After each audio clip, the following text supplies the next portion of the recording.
جب اس کو ہماری آیتیں پڑھ کر سنائی جاتی ہیں تو کہتا ہے کہ یہ اگلے لوگوں کے افسانے ہیں، ہم عنقریب اس کی اونچی ناک پر داغ لگائیں گے۔ ہم نے ان لوگوں کی اسی طرح آزمائش کی ہے جس طرح باغ والوں کی آزمائش کی تھی، جب انہوں نے قسمیں کھا کھا کر کہا کہ صبح ہوتے ہوتے ہم اس کا میوہ توڑ لیں گے، اور انشاءاللہ نہ کہا۔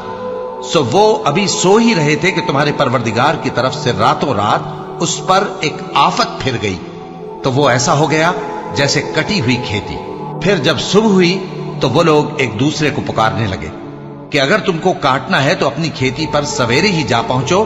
سو وہ چل پڑے اور آپس میں چپکے کہتے جاتے تھے کہ آج وہاں تمہارے پاس کوئی فقیر نہ آنے پائے، اور کوشش کے ساتھ سویرے ہی جا پہنچے، گویا پیداوار پر قادر ہیں۔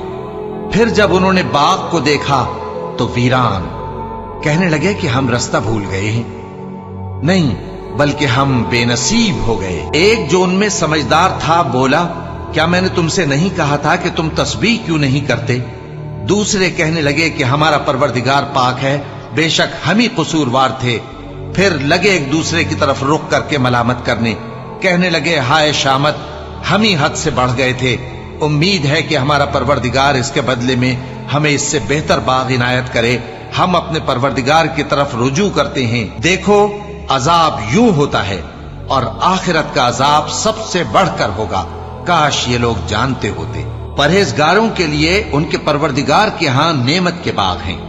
کیا ہم فرما برداروں کو نافرمانوں کی طرح نعمتوں سے محروم کر دیں گے؟ تمہیں کیا ہو گیا ہے؟ کیسی تجویزیں کرتے ہو؟ کیا تمہارے پاس کوئی کتاب ہے جس میں یہ بات پڑھتے ہو کہ جو چیز تم پسند کرو گے وہ تم کو ضرور ملے گی؟ یا تم نے ہم سے قسمیں لے رکھی ہیں جو قیامت کے دن تک چلی جائیں گی کہ جو کچھ تم طے کر لو گے وہ تمہارا ہوگا؟ ان سے پوچھو کہ ان میں سے کون اس کا ذمہ لیتا ہے؟ کیا اس قول میں ان کے کچھ شریک ہیں؟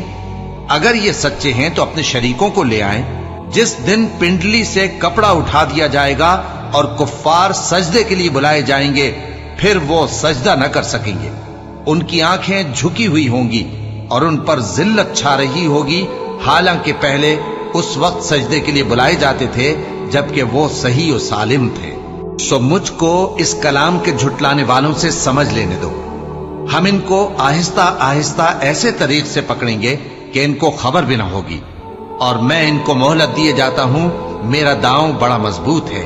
اے نبی، کیا تم ان سے کچھ معاوضہ مانگتے ہو کہ ان پر تاوان کا بوجھ پڑ رہا ہے، یا ان کے پاس غیب کی خبر ہے کہ اسے لکھتے جاتے ہیں؟ سو اپنے پروردگار کے فیصلے کا انتظار کیے رہو، اور مچھلی کا لقمہ ہونے والے یونس کی طرح نہ ہونا کہ انہوں نے اپنے رب کو پکارا جبکہ وہ دل ہی دل میں گھٹ رہے تھے۔ اگر ان کے پروردگار کی مہربانی ان کو نہ سنبھال لیتی تو وہ چٹیل میدان میں ڈال دیے جاتے مذموم حالت میں۔